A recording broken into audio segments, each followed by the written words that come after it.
السلام علیکم ورحمۃ اللہ۔ ناظرین، امید ہے آپ لوگ خیریت سے ہوں گے۔ آج کی ہماری ویڈیو یہ معلوماتی ویڈیو مور سے متعلق ہے۔ مور ایک خوبصورت پرندہ ہے جو ایشیائی اور افریقی ممالک میں پایا جاتا ہے۔ نر جنس کے سر پر ایک تاج ہوتا ہے۔ ان میں جو بالغ مادہ یعنی مورنی ہوتی ہے وہ اکثر بھورے رنگ کی ہوتی ہے، جبکہ اس کے چھوٹے بچے جسے موریلا بھی کہا جاتا ہے پیلا یا زرد اور تاوانی رنگ کے ہوتے ہیں۔ یہ انگریزی زبان میں نر مور کو پیکاک کہتے ہیں اور مادہ کو پی ہین کہتے ہیں۔ ان کے رنگ مختلف ہوتے ہیں۔ جغرافیائی حساب سے دیکھا جائے تو مختلف علاقوں میں مختلف رنگوں کے مور پائے جاتے ہیں۔ مور کے پنکھوں میں آنکھوں کی طرح خاکہ نگاری والے گول دھبے ہوتے ہیں۔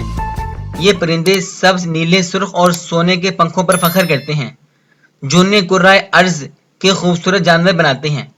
بہت کم لوگ جانتے ہیں لیکن حقیقت میں مروں کے پروں کے رنگ بھورے ہوتے ہیں اور ان کا ناقابل یقین کھیل روشنی کی عکاسی کے ساتھ وابستہ ہے، جس کی وجہ سے وہ زیادہ رنگین نظر آتے ہیں۔ مزید اس بارے میں مور کے بارے میں انتہائی دلچسپ حقائق: ایک بالغ مور کے جسم کی لمبائی دم کو چھوڑ کر 90 سے 130 سینٹی میٹر تک پہنچ جاتی ہے۔ کھینچتی ہوئی دم کے ساتھ جسم کی کل لمبائی 1.5 میٹر تک پہنچ سکتی ہے۔ بالغ جانور کی چونچ 2.5 سینٹی میٹر لمبی ہوتی ہے۔ کسی خاص پرندے کی جنس، عمر اور رہائش گاہ پر منحصر ہے۔ وزن 4 سے 6 کلو گرام تک ریکارڈ کیا گیا تھا۔ مور کے دم کی لمبائی 50 سینٹی میٹر سے زیادہ نہیں ہے۔ جو کچھ ہم اس کے جسم سے بہت اوپر دیکھتے ہیں اسے عام طور پر سرسبز دم کہا جاتا ہے۔ اس طرح کے پونچھ کی لمبائی 1.5 میٹر تک پہنچتی ہے۔ اگر پنکھ پر آخری آنکھیں کی سطح پر ناپا جائے نر مور کی دم کی لمبائی اور اس کے بڑے پروں کے حصے کو لے کر یہ کہنا بجا ہے کہ یہ سیارے کے سب سے بڑے اڑنے والے پرندوں میں سے ایک ہے۔ ایک قسم کا تاج مور کے سر پر واقع ہے جو اس پرندے کی حیثیت پر مزید زور دیتا ہے۔ اس کی نمائندگی پرکھوں کے ایک جتھے پر ہوتی ہے۔ اس حیرت انگیز پرندے کی آواز پر خصوصی توجہ کی ضرورت ہے۔ اس کے ساتھ چیزیں ایک چھوٹی طرح کی ہوتی ہیں جو اس کے بدلے میں اس کی ٹانگیں کھو بیٹھا تھا۔ مور آواز اٹھانے کی اہلیت رکھتا ہے لیکن وہ اس کی دم کی طرح خوبصورت نہیں ہے، بلکہ سیلاب سے بھرے ٹریل کی بجائے چیخنا کریک یا ناگوار چنگاری سے ملتے ہیں۔ شاید یہی وجہ ہے کہ مادہ کے رقص اور رقص کے دوران مور ایک آواز بھی نہیں اٹھاتا۔ دنیا کے کچھ سائنسدانوں کا خیال ہے کہ خاص لمحوں میں مور کی دم کی دہن پھڑکنا اس قابل ہے کہ انسانی کان کے ناقابل استماعت ہونے والے خاص انفراسونگ سگنلز کو خارج کر دیں، لیکن یہ تاحال ثابت نہیں ہوا۔ ایک اصول کے طور پر زیادہ تر قسموں میں نر مادہ سے زیادہ مختلف رنگ اور چمکدار ہوتا ہے، تاہم یہ سبز مور پر لاگو نہیں ہوتا۔ اس قسم میں دونوں جنس بالکل ایک جیسی اور دلکش نظر آتی ہیں۔ خوبصورت مور کی دم کا بنیادی مقصد ایک چمکدار شکل والی لڑکی کو اپنی طرف متوجہ کرنے کی ضرورت ہے تاکہ وہ اس کی ہموانیت اور اولاد کو دوبارہ پیدا کر سکے۔ مور کی دم اس کے جسم کی لمبائی کا 60% سے زیادہ ہے۔ اس کو ایک زبردست پنکھے میں جھکایا جا سکتا ہے جو پچھلی طرف پھیلا ہوا ہے، دڑ کے دونوں طرف کی زمین کو چھوتا ہے۔ جب مختلف زاویوں پر ہلکی کرنوں کی ضد میں آ کر مور کی دم کی ہر طرح کا رنگ بدل جاتا ہے، تاہم ایک دم اس پرندے کی عظمت نہیں ہے۔ دھڑ کی پنکھوں میں بھی پیچیدہ سایہ ہوتے ہیں۔ مثال کے طور پر جسم کا خودکشی بھورا یا سبز ہو سکتا ہے۔ یہ خیال کیا جاتا ہے کہ مور اپنی پونچھ کے پنکھوں کے سائز، رنگ اور معیار کے لیے ایک جوڑی کا انتخاب کرتا ہے۔ جتنا خوبصورت اور عمدہ دم طے کیا گیا ہے اتنا زیادہ امکان ہے کہ مادہ اسے منتخب کرے گی۔ مردوں کا قدرتی مسکن ایشیائی ممالک یہ ایسے جانور ہیں جن کی صحبت کی ایک خاص ضرورت ہے۔ تنہا وہ جلدی سے مر سکتے ہیں۔ قریب پہنچنے والے خطرے کے دوران مور اپنے آپ کو شکاریوں کے حملے سے بچانے کے لیے یا شاخوں کی حفاظت اور سایہ میں آرام کرنے کے لیے درخت اڑ سکتا ہے۔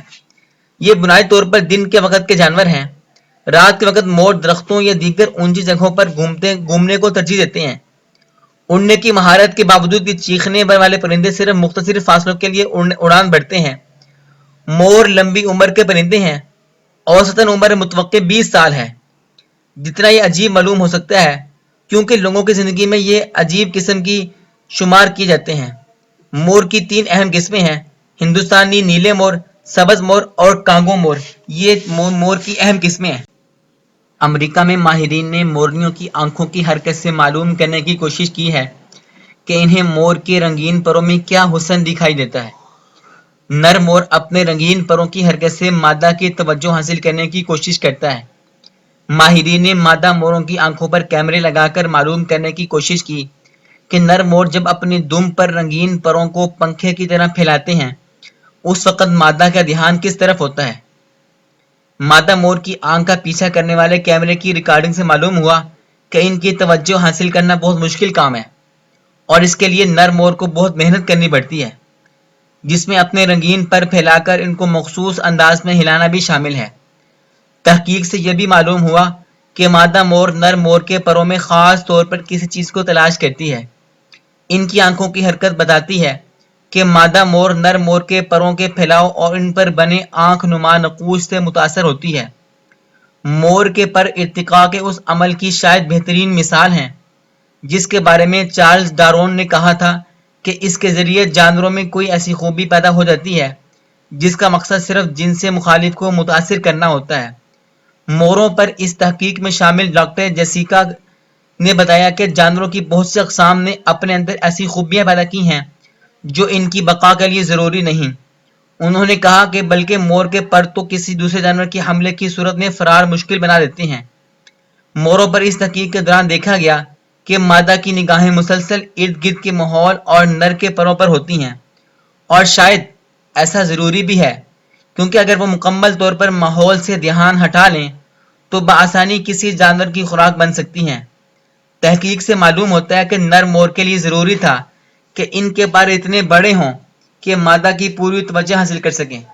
ناظرین، جب مور اپنے پر پھیلاتا ہے تو انتہائی حسین جمیل لگتا ہے اور دیکھنے والے اس طرف دیکھتے ہی رہ جاتے ہیں کہ قدرت نے کیا حسین منظر اس میں بنا دیا ہے کہ جب وہ اپنے پر پھیلاتا ہے تو اتنا حسین دکھائی دیتا ہے کہ ہر انسان اس کو دیکھنے کے لیے بےتاب ہوتے ہیں اور وہ قدرت کے اس خوبصورت اور عجیب نظارے دیکھ کر محظوظ بھی ہو رہے ہوتے ہیں، خوش بھی ہو رہے ہوتے ہیں اور اللہ تعالیٰ کی قدرت کی ایک نشانی بھی دیکھ رہے ہوتے ہیں۔ ناظرین، یہ تھی آج کی ہماری ویڈیو مور سے متعلق۔ اگر آپ کو یہ ویڈیو اچھی لگی ہو اور آپ کو معلومات ملی ہوں، آپ اس ویڈیو کو لائک کیجئے، شیئر کیجئے اور ہمارے اس چینل کو سبسکرائب کیجئے۔ ملتے ہیں ایک اور ویڈیو کے ساتھ، تب تک کے لیے اللہ حافظ۔